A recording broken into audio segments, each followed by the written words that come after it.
Hey, what's up guys? So I'm going to do a quick tutorial here today on layering, and I'm going to go through just a couple tips and tricks and stuff that I use for layering things, how to get things to sound full, why you do things, and that kind of stuff. So I'm going to start here with this track called King Size. It's a free track that I have on my SoundCloud. You can go there and download it. Let me play through a little bit of this so that you can hear what we're going to be kind of going through.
Okay.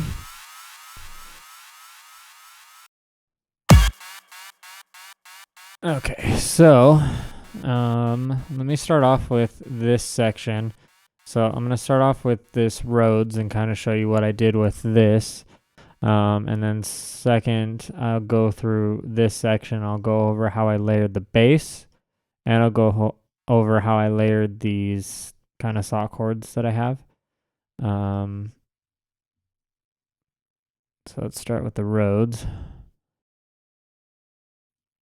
So I've got three different layers. I've got one right up the middle, and then I've got one left and one right. The one up the middle is the body of the sound. So it's got kind of a full spectrum. It's got a more low end than these two have.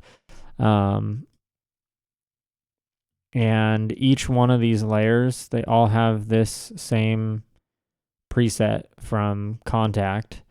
And they're all just EQ'd differently. So this first one, just low cut at 30 hertz. The left is EQ'd like this. The right is EQ'd like this. And so this first one, this is what it sounds like by itself. Start right here.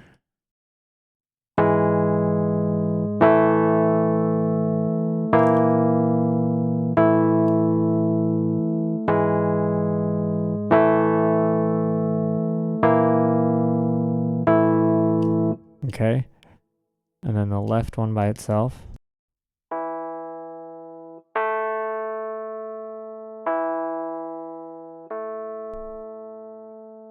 And then the right by itself.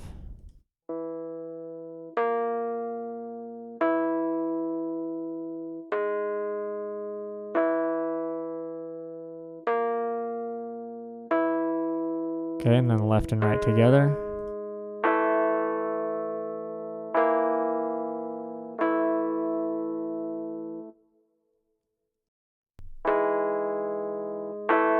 And then with the middle.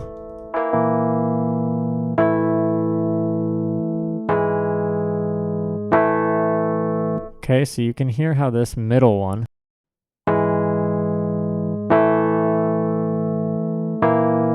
it's kind of full-bodied. And then when I add these in, adds a little bit more of some high end because I've got all these lows cut out.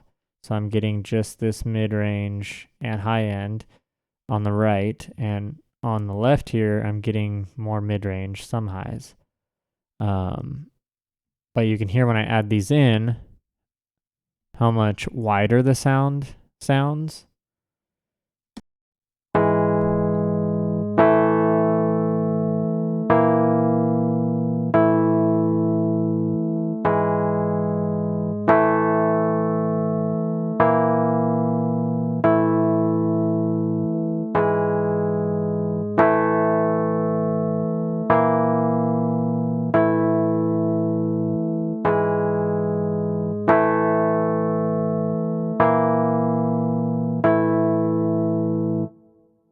Okay. So now, why did I do this? Well, if we listen to the track, let me mute these and just play this. Okay, so when I started this section, okay, all I had was just this middle one at first. Okay, so let's listen to what it sounds like with just the one up the middle.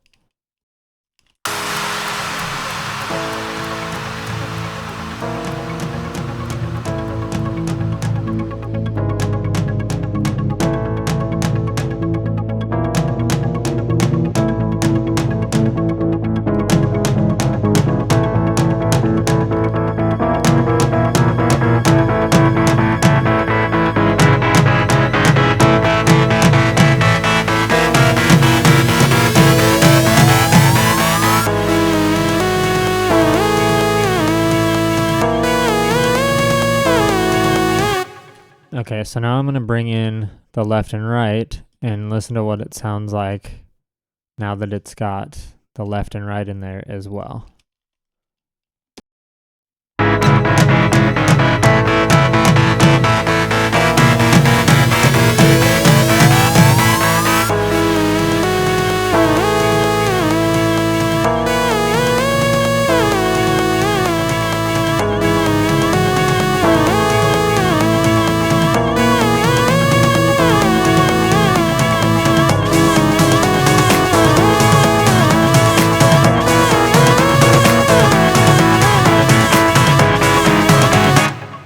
Okay, so you can hear how much fuller that sounds. You can hear how much wider that sounds. It stands out a little bit more.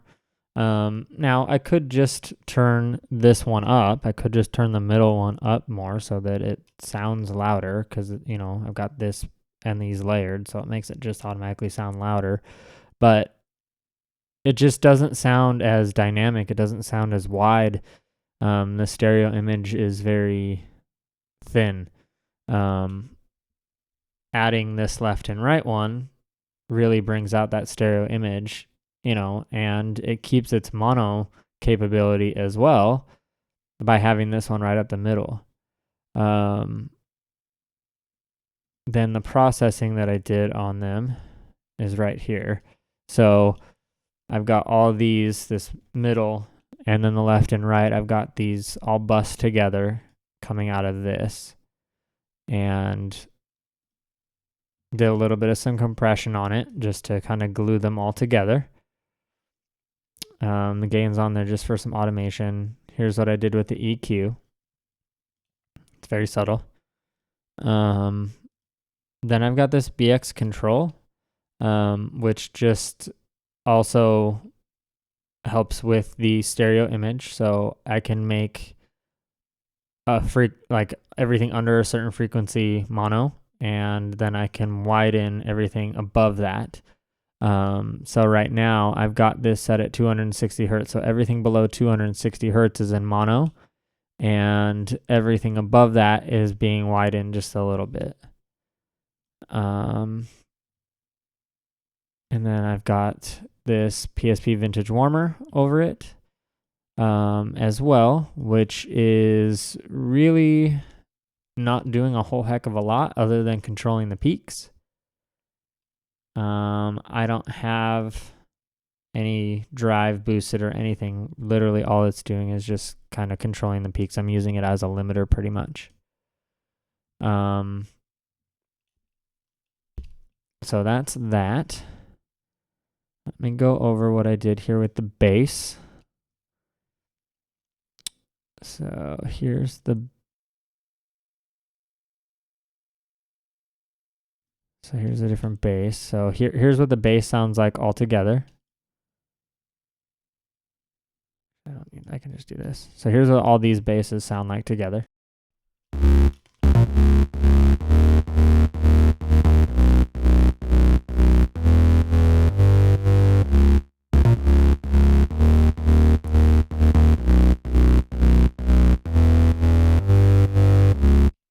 Okay. Now I have 3 different bass layers going on. So here's the first one. And this one's pretty much just a subby bass.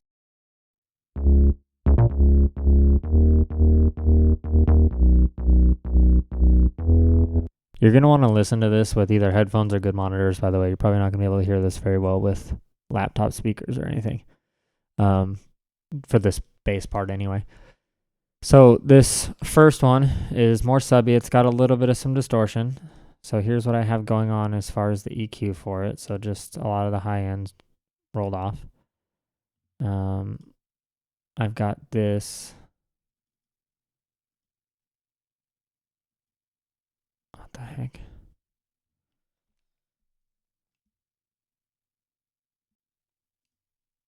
Okay, so I've got this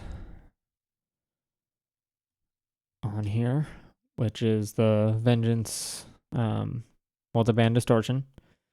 And this is what I'm doing with this. And then again, that Brainworks SPX control doing the same thing that I talked about earlier. So I've got it just making everything under 150 hertz mono.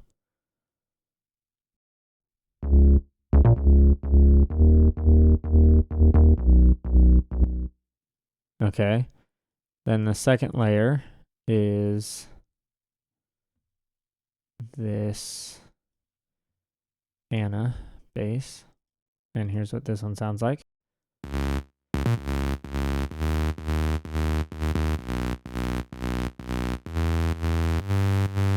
Okay, so that's giving it some more high end. You can see it's EQ'd. Just rolling off some of the lows. And then here's this massive bass.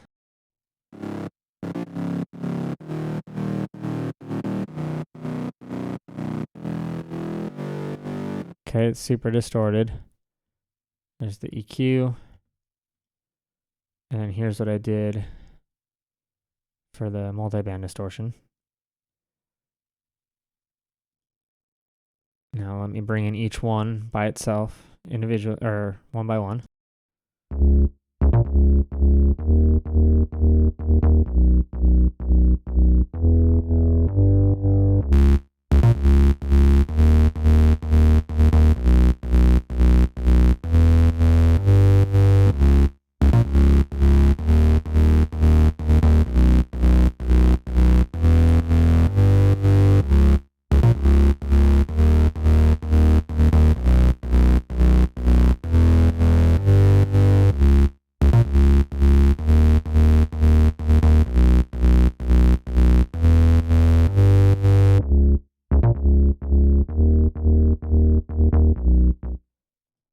Okay, so now again, why did I do this?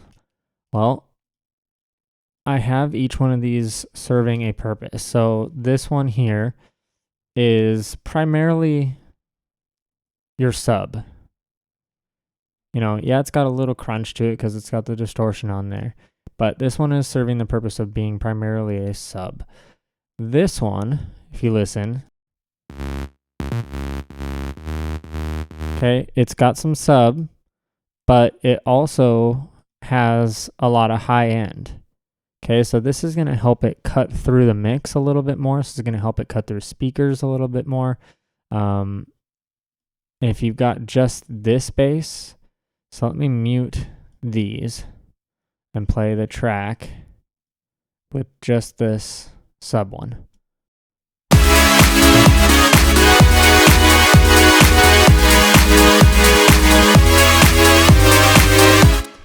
Okay, now I'm going to bring in these one by one.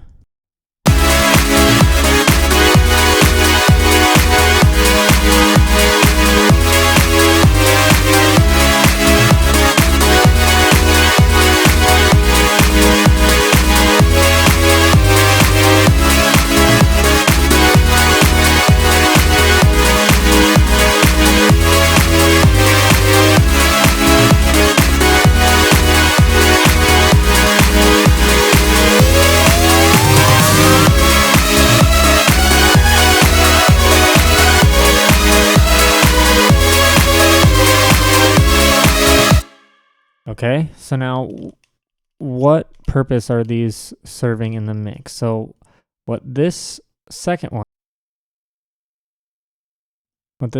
does is adds a little bit of some high end so that it cuts through on, like, say, laptop speakers a little bit more. And this one is a lot of mids. If you listen to it, it's very mid heavy. Okay, this is also going to help. Like you can see, I've got the highs rolled off and the lows rolled off. So I've got just this mid-range stuff in this space. And it's got a fairly wide stereo image. You can hear it sounds very wide.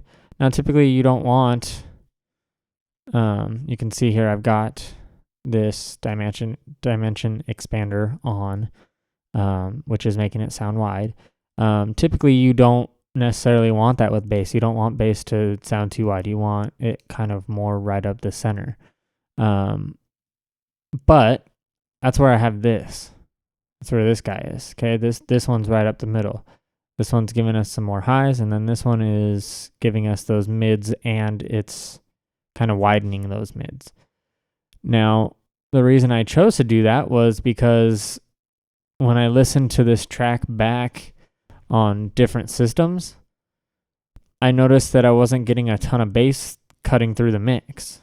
So I started off with just this subby bass, and it wasn't enough to cut through the mix very well. It sounds fine in headphones. It sounds great on my monitors, but everything kind of sounds good when you listen through headphones or monitors. That's why you need to test your stuff out on different systems. So I added these different layers of this bass in to help it cut through on other speakers. It doesn't make a huge difference over headphones or on your monitors. You know, you'll hear a little bit of a difference, but it makes a big difference when you're listening on different systems. So does the track need that? Yeah. It's you know, it's hard for a producer to explain to someone else why they chose to do what they chose to do. But all I can really tell you is I chose to do that because it wasn't coming through on different systems. So I decided to add some more mids. I decided to add some more highs so that would cut through on those other systems, because on laptop speakers you have a really high cutoff for your low end frequencies. Like those low end frequencies just don't play through on those tiny little speakers. So that's why I did that. Hopefully that makes sense. The chords, again, I've got those, all three of those basses, I've got those comped together, and literally all it's doing is just have a limiter on there. Now, these main chords in this section, I've got two different things going on. So here's the first part.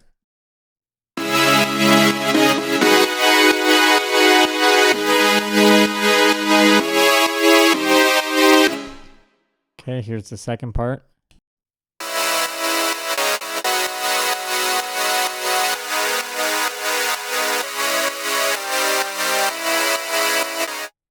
Okay, you can hear how different those sound. So let's start with this one. Okay, we've got this Nexus preset. It's from the commercial Electro pack. And here's what I have going on with the EQ. Again, that BX control. This is an awesome plugin. I've got everything under 550 mono, and then everything else is stereo, because this is fairly wide.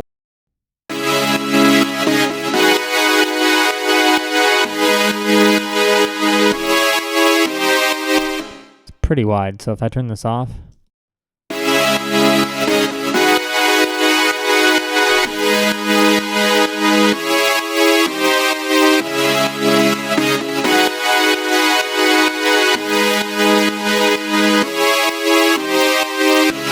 okay, so if you're listening in headphones, you can hear how that really draws in the sound. It was a little too wide for me. Now, this one, so I started off with just this layer, and then I added this one in because without it, here's what it sounds like.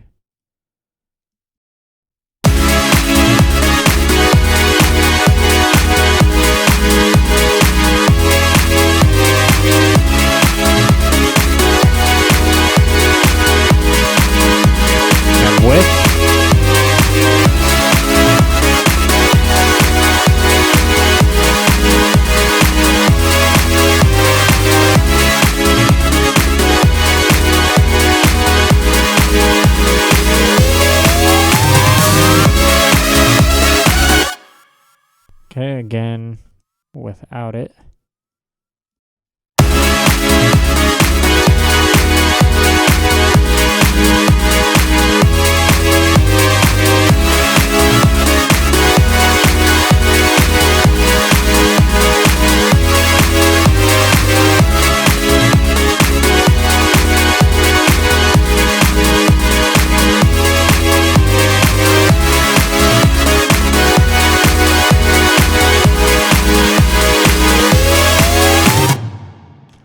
Okay, so that just kind of helps fill that out more. It sounds really thin with it being just this one. So I added this one in to kind of fill it out. Now, this one, okay, the second one, here's the EQ I've got. So it's just rolling off these lows. Okay, and you can see on this first one, I've got it rolled off to 215 hertz. This one, I've got rolled off to 470 hertz. Okay, so I'm getting mainly just the mids and highs of this, and you can hear that when I play this.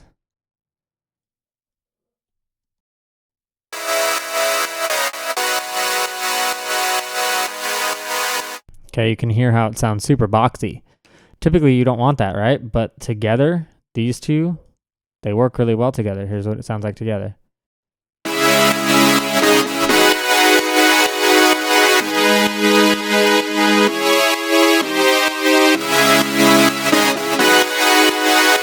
Okay, so when I play this one just by itself, all I'm getting in this is low end. I feel like I'm getting low end and high end, but I'm not really hearing the mids too much.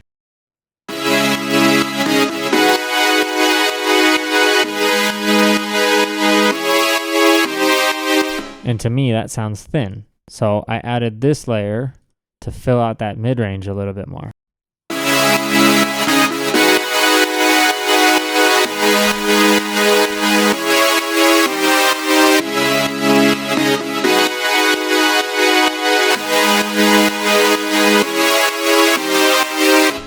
Okay.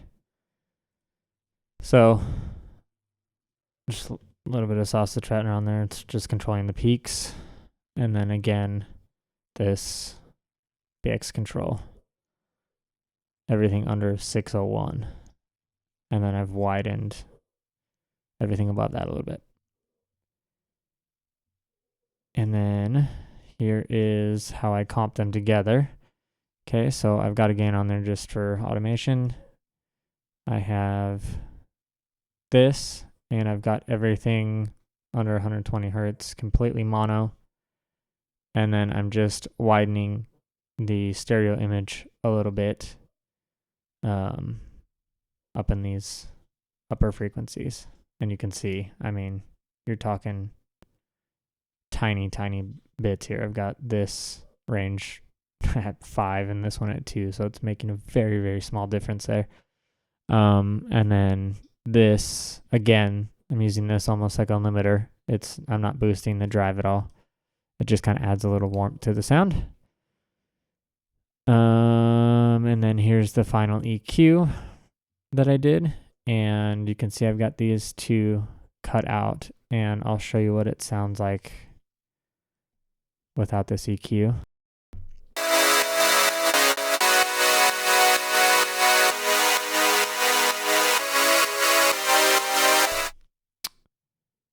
Oh, I think actually, yeah.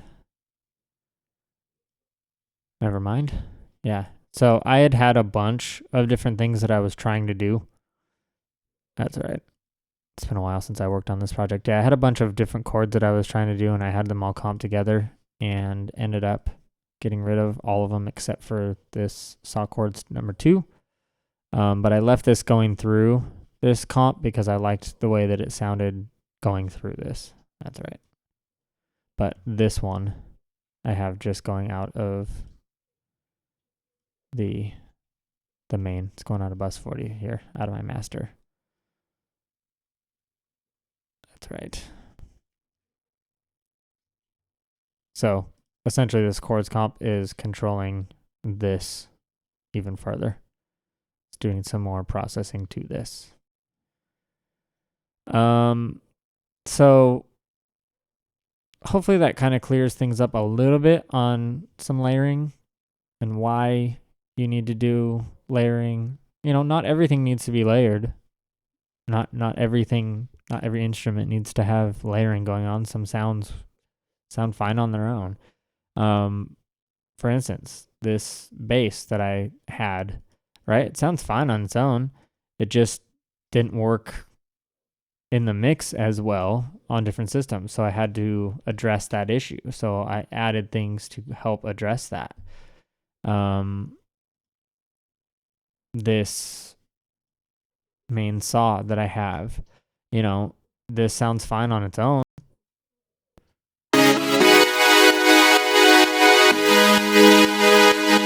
But in the mix, it just sounds a little thin. So I added something that I felt like it was missing, and I felt like it's missing those mids. So I added this layer that had a lot of mids.